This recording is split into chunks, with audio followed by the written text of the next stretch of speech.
বিদায়ী মার্কিন president Joe Biden ইরানের পরমাণু স্থাপনায় হামলার পরিকল্পনা করছেন। শুধু পরিকল্পনায় নয়, প্রস্তুতিও নিতে শুরু করেছেন। ওয়াশিংটন টাইমস ও মার্কিন সংবাদ মাধ্যম এক্সিওস এমন একটি প্রতিবেদন প্রকাশ করেছে।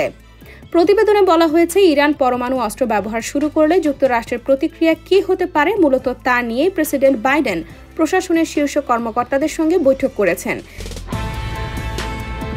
এদিকে মার্কিন হামলায় ইরানের শীর্ষ সামরিক কমান্ডার কাশেম সোলাইমানির হত্যার পঞ্চম বার্ষিকী উপলক্ষে আয়োজিত এক স্মরণ সভায় যুক্তরাষ্ট্রকে পরাজিত করার হুঁশিয়ারি দিয়েছেন ইরানি প্রেসিডেন্ট মাসুদ পেজেশকিয়ান।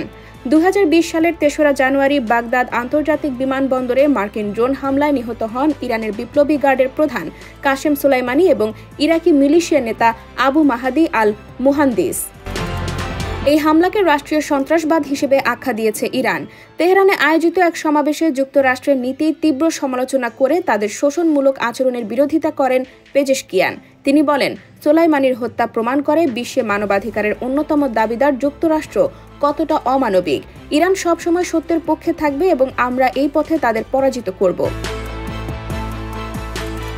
এদিকে ইরানের প্রেসিডেন্টের হুঁশিয়ারির মুখে এরই মধ্যে উচ্চ পর্যায়ের কর্মকর্তাদের নিয়ে বৈঠক করেছেন president Joe Biden. White House জানিয়েছে, জাতীয় নিরাপত্তা উপদেষ্টা জ্যাক সুলিভান প্রেসিডেন্ট বাইডেনকে বিভিন্ন পরিকল্পনার কথা জানালেও বৈঠকে এখনও পর্যন্ত ইরানের বিরুদ্ধে সামরিক পদক্ষেপ নেওয়ার কোনো অনুমোদন দেওয়া হয়নি।